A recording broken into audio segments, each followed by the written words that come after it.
एक बार गैलीलियो ने एक चर्च में सैंडलियर जो लाइट लटका हुआ होता है उसका टाइम पीरियड अपनी धड़कन के सहायता से प्राप्त किया था। वो जो सिस्टम था उसे सिंपल पेंडुलम कहा गया। ऐसे कुछ एक वॉल क्लॉक में ये सिंपल पेंडुलम लगा हुआ रहता है। हम चाहें तो अपना भी सिंपल पेंडुलम बना सकते हैं। एक स्टोन या कोई भी हैवी मास को एक थ्रेड में अगर सस्पेंड कर दें और अगर थ्रेड की लंबाई को 1 मीटर रखें तो जो उसका टाइम पीरियड ऑफ ऑक्सीलेशन होगा वो 2 सेकंड का होगा। आज उसी सिंपल पेंडुलम को थ्योरेटिकली हम लोग देख लेते हैं। ये सिंपल पेंडुलम जो है एक one of the typical example of simple harmonic motion है। तो जैसा कि आप देख रहे हैं एक फिक्स पॉइंट से या सपोर्ट से एक हैवी मास जिसको बॉब भी कहते हैं सस्पेंडेड है।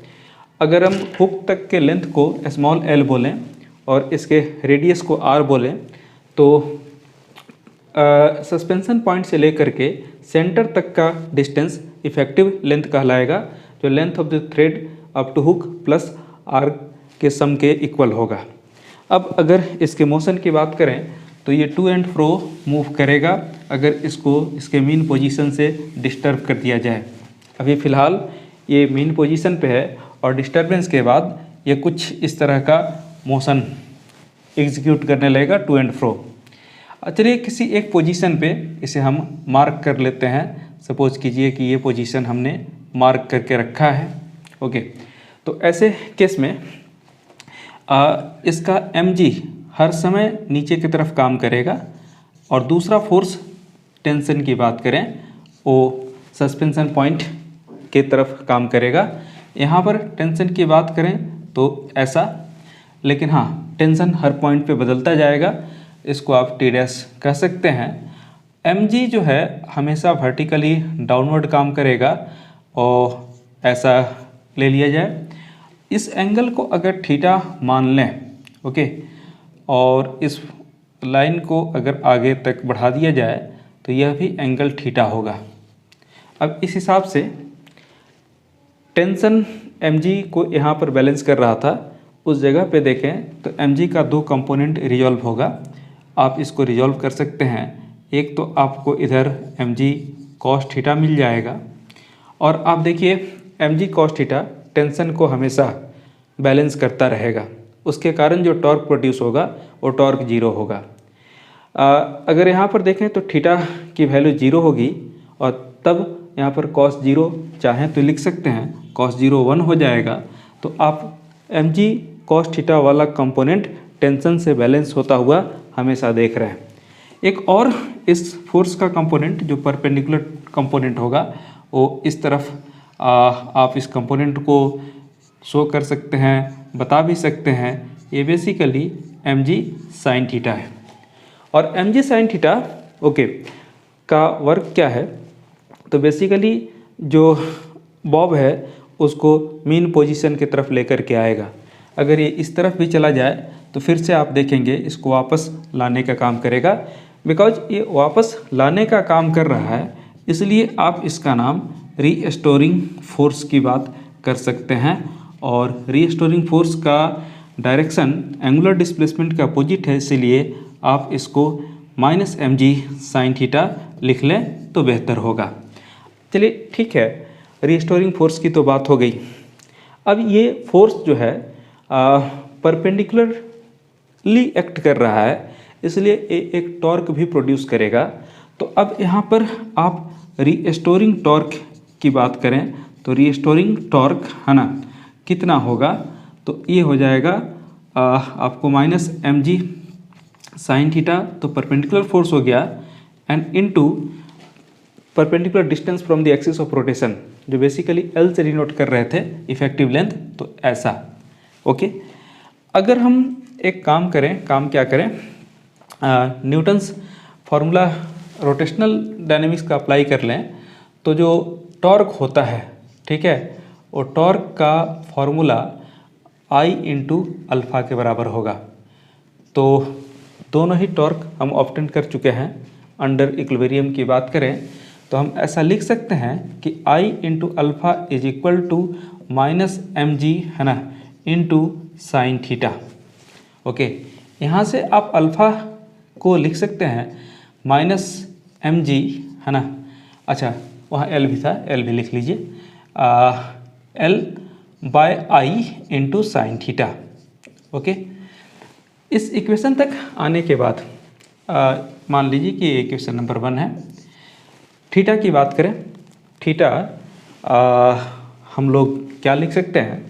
तो एक बात आपको मालूम होगा कि साइन थीटा का एक्सपेंशन, साइन थीटा का एक्सपेंशन, हाँ पढ़ा होगा आपने मैथ में भी, ये ऐसा plus theta two the power 5 bye factorial 5 minus dot dot dot.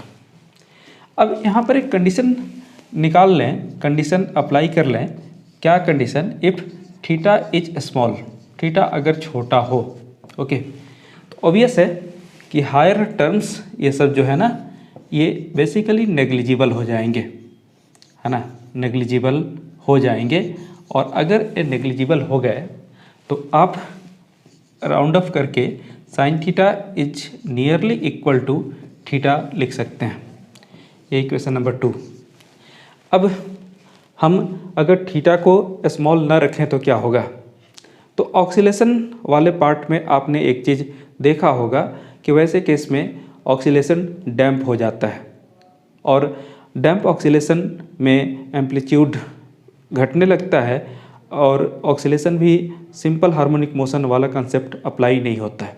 तो एसएचएम का कंसेप्ट अप्लाई करने के लिए आपको फ्री ऑक्सीलेशन को सस्टेन कराना होगा, और इसके लिए थीटा को स्मॉल जनरली 5 डिग्री के आसपास लोग रखते हैं। एक्सपेरिमेंट करने के समय भी इस बात का खासा ध्यान दिया जाता है। ओके, तो अब हम थीटा को स्मॉल रखें इस ऑक्सीलेशन में, तो वैसे केस में अब एक काम कर सकते हैं। क्या कर सकते हैं? फ्रॉम इक्वेशन 1 एंड 2 दोनों इक्वेशन को मिला दीजिए, तब ऊपर लिख लिया जाए। या चलिए यहाँ लिख लेते हैं। लिख क्या लेंगे? Alpha is equal to minus M G L by I into theta. अब एक बात देख लीजिए, M constant, M constant, G constant near the surface of the earth, L effective length of the pendulum भी कांस्टेंट, मोमेंट ऑफ इनर्शिया भी constant हो जाएगा। तो वैसे केस में आप लिख सकते हैं कि अल्फ़ा प्रोपोर्शनल टू क्या होगा? Theta. Alpha proportional to theta, इसको इक्वेशन नंबर 3 मान कर रखिएगा। हाँ, ओके। नेगेटिव ऑफ थीटा बोल सकते हैं। इसका मतलब मोशन जो आपको मिला is angular simple harmonic motion, angular simple harmonic motion. अब एक चीज़ और है कि इन angular simple harmonic motion, simple harmonic motion में भी एंगुलर सिंपल हार्मोनिक मोशन होता क्या है? Alpha is equal to minus omega square theta. ये इक्वेशन नंबर 4, ठीक है। ये एक्सप्रेशन पहले से ऑब्टेन किया हुआ है। अब अगर ऐसा है कि alpha is equal to minus omega square theta, तब आप आगे क्या कर सकते हैं? कंपेयर कर दीजिए 3 एंड 4 को, ठीक है। क्या करेंगे? कंपेयर करेंगे किसको? 3 एंड 4 को। 3 एंड 4 क्या मिला? ध्यान दीजिएगा, omega square is equal to कितना? Omega square is equal to M G L by I. Obvious है, यहाँ से ओमेगा आप ऑब्टेन कर सकते हैं। चलिए, यहाँ से ओमेगा ऑब्टेन करने के बाद स्क्वायर रूट हो जाएगा एम जी एल बाय आई। अब ओमेगा बेसिकली आप क्या लिखते हैं? 2 पाई बाई टी। अगर 2 पाई बाई टी लिखे तो यहाँ पर क्या लिख लिए? एम जी एल बाय आई। फिर यहाँ तक नोट कर लीजिए, यहाँ से ऊपर चला जाए, यहाँ से आगे बढ़ा जाए। तो आप क्या करेंगे? अगर यहाँ पर t बाय 2 पाई लिखते हैं तो ये क्या हो जाएगा? अंडर रूट, है ना, I by M G into L. तब यहाँ पर time period t is equal to आप 2 पाई अंडर रूट है ना i divided by M G into L लिखेंगे। ओके वेल बढ़िया, यहाँ तक के एक्सप्रेशन तक तो हम आ गए। अब यहाँ के एक्सप्रेशन के बाद हम लोग क्या कर सकते हैं वो देख लीजिए। देखना क्या है, समझ लीजिए इसको। नाउ चलिए इक्वेशन 5 मान ही लेते हैं। मोमेंट ऑफ इनर्शिया आई क्या होता है, तो सारा मास तो यहाँ पर कंसंट्रेटेड है और एक्सिस ऑफ रोटेशन से इसका डिस्टेंस l है, तो ये हो जाएगा m इंटू एल स्क्वायर है ना। अब मोमेंट ऑफ इनर्शिया पुट कर दीजिए, तो therefore time period is equal to 2 pi under root है ना कितना m into L square divided by M G into L. चलिए m कैंसिल हो गया, एक तो l भी कैंसिल हो गया, तो t इज इक्वल टू बड़ा फेमस सा इक्वेशन आ गया कितना l by G. t is equal to 2 pi under root L by G. ये इक्वेशन बहुत बार पढ़ा हुआ है, बहुत बार समझा हुआ है, तो एक बार फिर से मैं रिकैप कर देता हूँ। सबसे पहले सिंपल पेंडुलम में क्या किया गया, फोर्सेस को रिजॉल्व किया गया।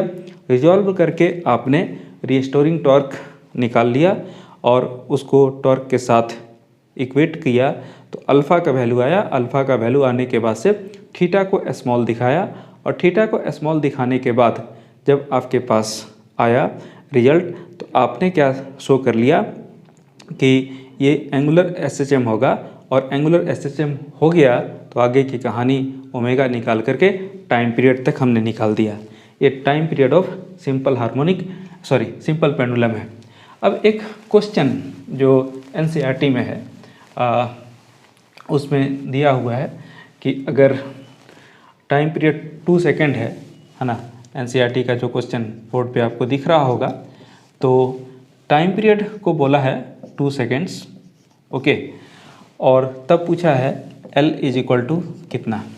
कोई नहीं, यहाँ से एक काम कीजिए, इस एक्सप्रेशन से टी स्क्वायर निकाल लीजिए, क्या हो जाएगा 4 पाई स्क्वायर L बाय जी। तब यहाँ से आप L की बात करेंगे तो क्या हो जाएगा टी स्क्वायर जी बाय 4 पाई स्क्वायर।